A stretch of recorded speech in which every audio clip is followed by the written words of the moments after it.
राघव ने कभी अंधविश्वास पर भरोसा नहीं किया था। वह हर चीज़ को तर्क से समझने वाला आदमी था। 3 महीने पहले वह अपनी पत्नी मीरा और 8 साल की बेटी तारा के साथ नए घर में रहने आया था। घर साधारण था, छोटा, शांत और सुरक्षित दिखने वाला। शुरुआत के कुछ हफ्ते बिल्कुल सामान्य बीते। परिवार खुश था, जीवन अपने सामान्य ढंग से चल रहा था।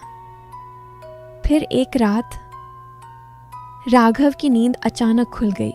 कमरे में हल्की नीली रोशनी थी, बाहर गहरी खामोशी थी। उसे लगा जैसे कहीं से पानी की हल्की आवाज़ आ रही है। धीरे धीरे वह आवाज़ साफ हुई, टप टप टप। उसने दीवार पर लगी घड़ी देखी। समय था 2:45। आवाज़ बाथरूम की दिशा से आ रही थी। वह धीरे से उठा और बाथरूम की ओर बढ़ा। दरवाज़ा आधा खुला था। अंदर सिंक का नल थोड़ा सा खुला हुआ था और पानी गिर रहा था। उसने आगे बढ़कर नल बंद कर दिया और वापस सो गया। उसे लगा यह एक साधारण गलती थी, लेकिन अगली रात फिर वही हुआ। फिर 2:45, फिर वही पानी की आवाज़। अब यह संयोग नहीं लग रहा था। तीसरी रात उसने जागकर इंतज़ार किया। 2:44 पर कमरा बिल्कुल शांत था। 2:45 होते ही उसे नल के घूमने की हल्की आवाज़ सुनाई दी। वह तुरंत उठा और बाथरूम तक पहुंचा। इस बार उसने अपनी आंखों से देखा कि नल धीरे धीरे अपने आप घूम रहा था। कोई वहां मौजूद नहीं था। कुछ सेकंड तक वह वहीं खड़ा रहा। उसका दिल तेज़ धड़क रहा था। फिर उसने आगे बढ़कर नल बंद कर दिया। जैसे ही उसने हाथ हटाया, उसे लगा कि पानी की सतह एक पल के लिए कांपी है, जैसे भीतर कुछ हलचल हुई हो। उसने इसे वहम समझकर नज़रअंदाज करने की कोशिश की। सुबह सब कुछ सामान्य था, लेकिन तारा एक चित्र बना रही थी। उस चित्र में एक छोटी लड़की थी जो घुटनों तक पानी में खड़ी थी। यह दृश्य राघव को बेचैन कर गया। दिन बीतता गया, लेकिन उसके मन की बेचैनी खत्म नहीं हुई। फिर एक रात स्थिति और गंभीर हो गई। 2:45 पर सिर्फ बाथरूम का नया नल नहीं खुला, रसोई और वॉश बेसिन से भी पानी बहने लगा। घर के अलग अलग कोनों से एक साथ पानी गिरने की आवाज़ आने लगी।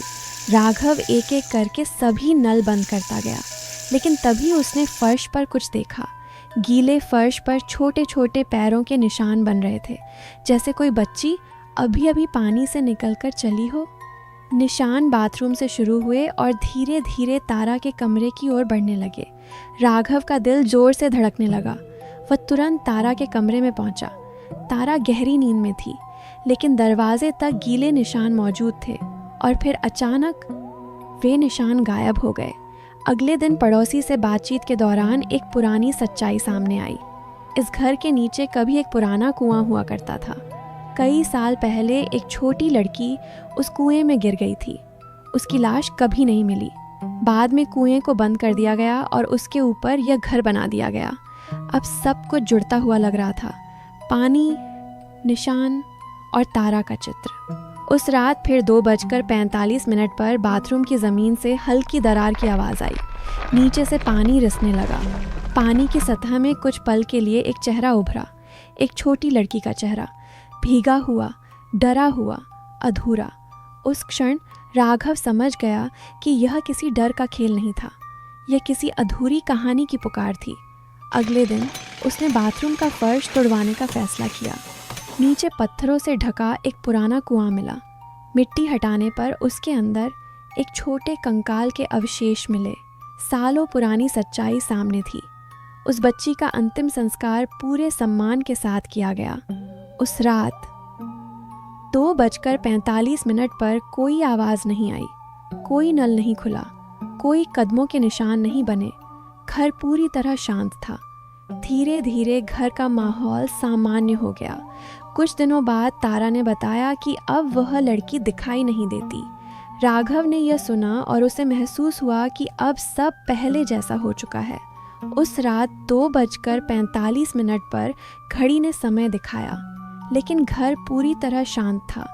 और इस बार वह खामोशी डरावनी नहीं थी, वह शांति थी।